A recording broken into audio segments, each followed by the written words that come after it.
In the ornate grand hall of the Riker clan's estate, Master Aldrich stood solemnly amidst the gathered clan members. Before him lay the lifeless body of Rafe Riker, slain in a crucible of fate battle against Gabriel Yamato. His heart constricted painfully thinking about his skilled but ambitious student. Rafe had cared too much about petty schemes and politics, and making sure his competitors never bested him. He deeply regretted not trying harder to quell his tendencies. Kneeling by the corpse were Rafe's grief-stricken parents. His mother sobbed bitterly, clutching Rafe's hand, while his father stared grimly at his son's body, his expression clouded with anger and regret. At the head of the hall sat the elderly clan leader, Morven Riker.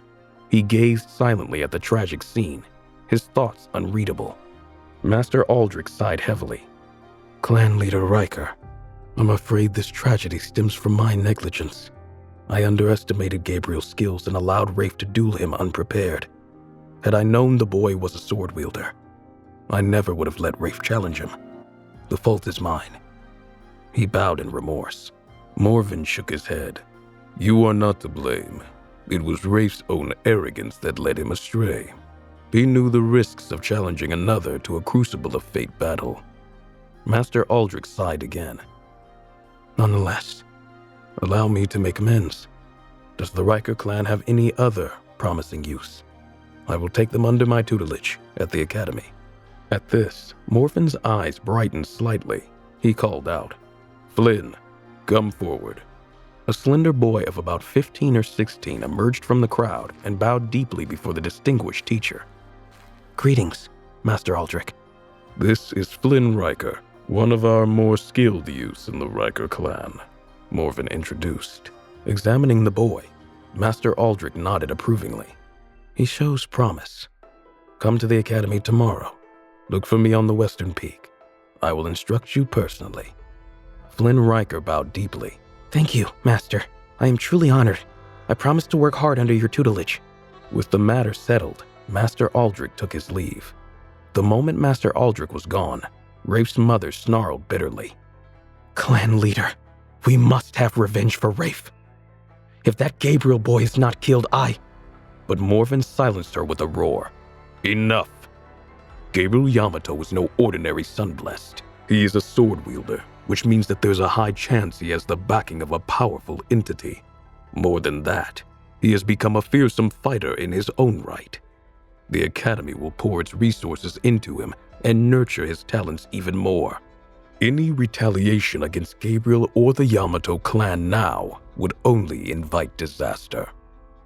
Rafe's mother quietened, chastened but unappeased.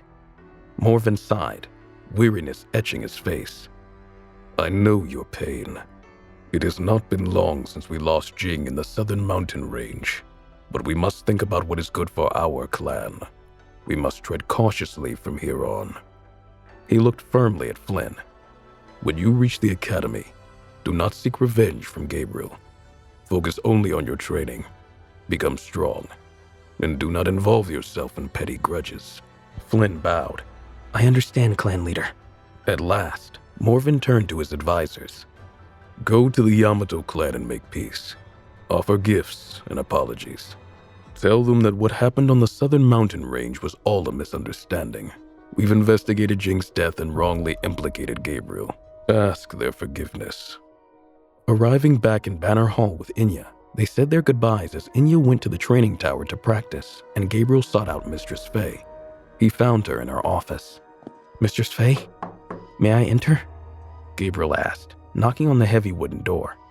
"Enter," she called out. Gabriel stepped into Mistress Faye's office. Countless books and scrolls lined the walls, along with old Sunblessed artifacts. She sat in a well-used armchair by her blazing fireplace reading. "Mistress, Inya and I have returned. Inya has gone to the training towers." Mistress Faye turned to look at him appraisingly and smiled. "I underestimated you. I believe congratulations are in order." Gabriel shook his head. "Rafe was too arrogant." "How so?" she asked curiously as she gestured for Gabriel to take the armchair next to her. He moved to sit and hummed pensively. "He made several critical mistakes in our duel. First, he underestimated me, coming to conclusions about my true strength based on my clan and upbringing. Second, his arrogance was probably bolstered by the sun-blessed items he had on him. He relied on the celestial black tortoise armor and Valandran Vitali Surge pills he had on him, making him overconfident. But most crucially, he wasted precious time boasting and taunting me rather than focusing on the fight itself. After a period of reflection, Mistress Faye asked, "Why do you think he would make such foolish boasts before the battle?" "Because he is from a powerful clan," Gabriel replied simply. "He has never experienced the ruthless street fights and skirmishes that we common folk have had to endure. I've come to find that the lower one's status is, the more vicious and unrelenting one learns to be in battle." Mistress Faye hummed appreciatively, "And you'll be all the better for it."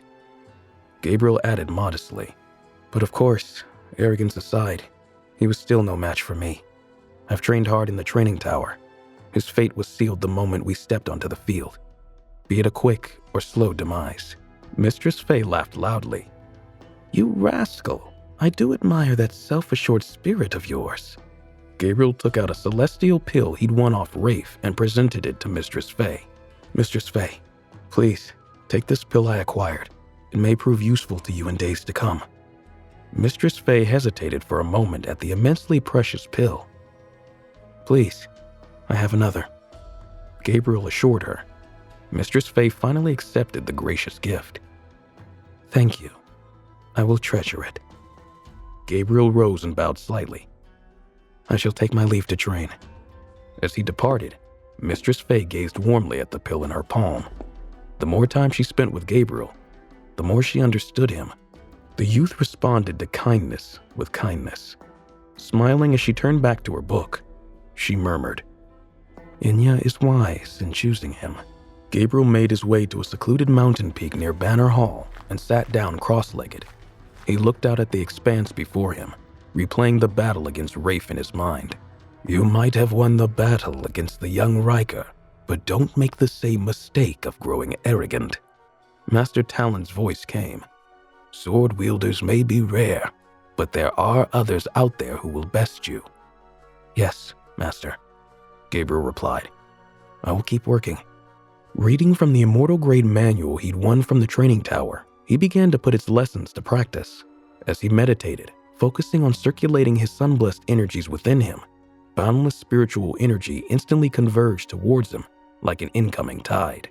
He felt his abilities expand at an unbelievable rate with the new techniques he learned. After sustained practice, Gabriel slowly opened his eyes and exhaled a long breath. He was at the peak of the solar deity level and on the cusp of reaching the Phoenix Avatar level. But Gabriel tamped down his excitement and chose not to force his way into the next level. Master Talon had advised him to thoroughly comprehend each sun-blessed level before advancing. He made his way to the main library via the teleportation portal from Banner Hall and began to diligently study ancient texts, learning about the Phoenix Avatar level. This level emphasized fusing one's mortal flesh, divine soul, and mental energy into a whole. Doing so would break past one's physical limits, granting massive boosts in strength. With just a casual strike, one could shake a city. The giant Gabriel and Cade fought on the 9th floor was the equivalent of the Phoenix Avatar level. With one swing, its axe cleaved apart solid stone. At this level, the Sun-Blessed were virtually unmatched in the lower realms. After fully preparing himself, Gabriel began crossing the threshold to the Phoenix Avatar level. In a month, they would depart for the upper realms, where even greater enemies lurked. He had to grow stronger to protect himself and his loved ones against the Yamato clan as well. True strength meant the power to defend what mattered most. Rather than meditating more, Gabriel decided to pit himself against the 9th floor giant day after day, pushing his limits before breaking through. Battling the giant also honed his mental energy and focus. Any lapse in concentration meant certain death. In this manner, half a month swiftly passed in the blink of an eye. Then, one afternoon, something changed. Returning to the 9th floor once again, the giant materialized and smashed his massive axe down toward Gabriel with overwhelming force. The very air screamed as the blade cleaved through it, yet Gabriel remained composed, a tranquil expression on his face. The once fast axe hurtled toward him in slow motion, He dodged aside at the last instant to avoid decapitation. In the same fluid motion, he summoned Zephyr's edge and sent it slashing, severing the giant's knee. Howling in rage, the giant swept its axe in a wide horizontal arc. The sonic boom of its strike was deafening, but Gabriel calmly folded his body like paper, evading the blow while his air sword sliced through the giant's other knee. Stumbling, the giant was left open. Gabriel leaped up and stabbed deep into its throat. As it dissolved away, the giant summoned its remaining strength for one final earth-shattering strike, but Gabriel directed Zephyr's edge to its wrist, impaling it. The giant's right hand was pinned in place, unable to unleash that final blow. It struggled against the sword as it slowly dissolved away. With the giant vanished, Gabriel kept Zephyr's edge away and turned to leave. Suddenly, the doorway of light shuddered violently. Gabriel tensed in anticipation of what was to come next.